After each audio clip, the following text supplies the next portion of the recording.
हमारे देश में मुसीबतें ख़त्म होने का नाम ही नहीं ले रही हैं। एक मुसीबत ख़त्म नहीं हुई है कि अब दूसरी मुसीबत हमारे देश के ऊपर आ गिरी है। जी हाँ, अभी तक तो हम सिर्फ कोरोना के कहर से ही जूझ रहे थे। हमारे देश में कोरोना वायरस का जो कहर है काफ़ी ज़्यादा तेज़ी से फैल गया है।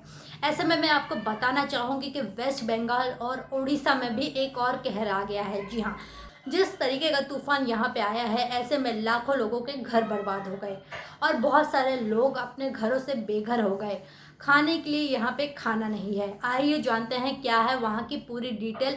जब पीएम मोदी ममता बनर्जी से मिलने पहुँचे, उसके बाद से ही सोशल मीडिया पे इतना ज़्यादा हंगामा क्यों उठा। नमस्कार दोस्तों, मैं हूँ काजल सिंह और आप देख रहे हैं फ्रंट पेज इंडिया। अभी कुछ दिनों पहले ही ओडिशा और वेस्ट बंगाल के तट से टकराया अम्फान तूफान। जी हाँ, इस तूफान ने इस तरीके की तबाही मचा दी पूरे शहर में। अम्फान तूफान की तेज हवाओं ने वहां के पेड़ पौधे घरों को तक खिलाकर रख दिया।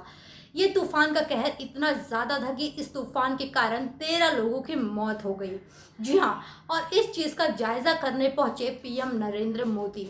कल पीएम नरेंद्र मोदी पहले तो वेस्ट बंगाल गए। वहां पे पीएम नरेंद्र मोदी ने सीएम ममता बनर्जी से बातचीत की। पहले तो उन्होंने उस जगह का जायजा लिया जहां पर ये तूफान का सबसे ज़्यादा प्रकोप हुआ है, यानी कि जहां जहां पे इस तूफान ने तबाही मचाई थी उन जगहों पे जाके पीएम मोदी ने उस जगहों का जायजा लिया। जिसके बाद पीएम मोदी ने ममता बनर्जी के साथ मीटिंग की। इस मीटिंग में ममता और पीएम मोदी के बीच में कुछ ऐसी बातें हुई और कुछ ऐसे पॉइंट्स रखे गए जिसको लेके पीएम मोदी भी शॉक्ड रह गए। ममता बनर्जी ने अपनी बातचीत में पीएम मोदी से रिक्वेस्ट की है कि जितने भी लोगों की घर तबाह हुए हैं उन्हें कृपया करके वापस से नए घर दिलाए जाए, या फिर जो भी लोगों को नुकसान हुआ है उन तक इस नुकसान की भरपाई पहुंची जाएगी। उसके बाद पीएम मोदी पहुंचे ओडिशा का हालचाल लेने। वहां के भी सीएम से पीएम मोदी ने बातचीत की और वहां का भी जायजा लिया।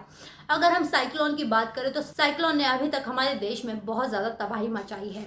तो वहीं पे इससे पहले भी बहुत सारे तूफान ने ओडिशा और वेस्ट बंगाल जैसे शहरों को तबाह कर दिया है। ऐसे में अम्फान तूफान ने भी एक बार फिर से इस शहर को तहस महस कर दिया है। फ्रेंड्स, अगर हम बात करें तूफानों के बारे में तो ये तूफान की जो गति है वो 150 किलोमीटर प्रति घंटा बताई जा रही थी। अगर हम बात करें वहाँ के आम नागरिकों के बारे में तो वहाँ के आम नागरिकों ने ये कहा है कि पहली बार उन्होंने ऐसी रुख देखी है हवाओं की। इससे पहले उन्होंने हवाओं की ऐसी रुख कभी नहीं देखी थी। ये नज़ारा देख के वहाँ के लोग दंग रह गए थे। वहाँ के लोगों का कहना है कि पहली बार ऐसा कहर का नज़ारा उन्होंने अपनी आंखों से लाइव देखा है। अगर हम बात करें वहाँ की तबाही के बारे में तो ऐसा कहा जा रहा है करीब 60 करोड़ का नुकसान हुआ है अब तक पूरे वेस्ट बंगाल और उड़ीसा को मिला के। अगर हम बात करें वहाँ के आम नागरिकों के बारे में तो 13 लोग अब तक अपनी जान गंवा चुके हैं। ऑन स्क्रीन विलन यानी कि सोनू सूद बन गए हैं लोगों के रियल लाइफ हीरो। आइए जानते हैं ऐसा क्या काम किया है सोनू सूद ने जिसके चलते ट्विटर पे नंबर 1 पर ट्रेंड हो रहे हैं सोनू सूद। दोस्तों, सोनू सूद इन दिनों चर्चा का विषय बने हुए हैं जब से सोनू सूद ने माइग्रेट लोगों को उनके घरों तक पहुंचाना शुरू किया है। सोनू सूद तो वैसे तो पहली बार ही ऐसे कोई मुद्दे पे बोलते हुए या फिर लोगों की मदद करते हुए नजर आ रहे हैं। अगर सोनू सूद की हम बात करें तो टेलीविजन इंडस्ट्री में सोनू सूद को विलन्स के रोल ज़्यादा ऑफर होते हैं। ऐसा कहा जाता है कि सोनू सूद जो है विलन के रोल में काफ़ी ज़्यादा अच्छे लगते हैं। लेकिन ऐसे में मैं आपको बता दूं, कुछ लोग ऐसे भी हैं जो सोनू सूद को रियल लाइफ हीरो मानते हैं।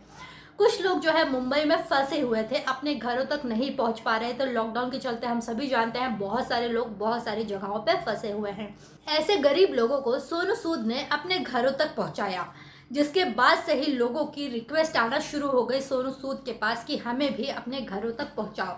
तो आइए जानते हैं कि सोनू सूद के जो चाहने वाले हैं उन्होंने उनके लिए क्या लिखा है ट्विटर पे और किस तरीके से सोनू सूद जो है ट्विटर पे ट्रेंड हो रहे हैं। उनके एक फ़ैन है जिनका नाम है विनोद। उन्होंने सोनू सूद को लेटर लिखते हुए कहा है कि हमें जल्द से जल्द हमारे घर तक पहुंचा दो। हम मुंबई में रह रहे हैं और हमें हमारे घर तक पहुंचना है। यहाँ पे हमारे लिए खाने का दाना तक नहीं है।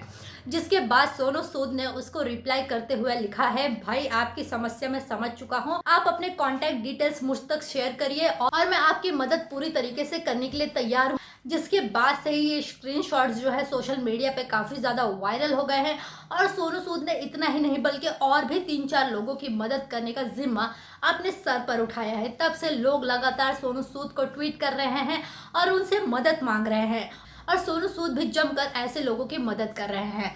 सोनू सूद ने जब से सोशल मीडिया पे लोगों की मदद करना शुरू किया है, लोगों को दिलासा देना शुरू किया है, तब से ही सोनू सूद नंबर 1 पे ट्रेंड कर रहे हैं।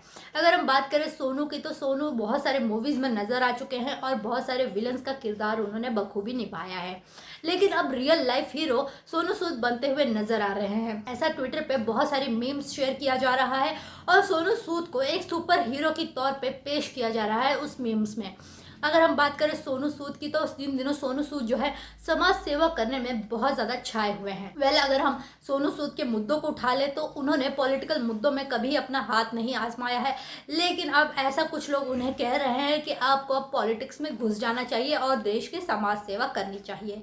तो दोस्तों, आप हमें कमेंट सेक्शन में कमेंट करके बताइए कि आपकी क्या राय है सोनू सूद को लेके। जिस तरीके का सोनू सूद काम कर रहे हैं, उनके काम से आप कितने ज़्यादा खुश हैं, कितने ज़्यादा प्रभावी हैं।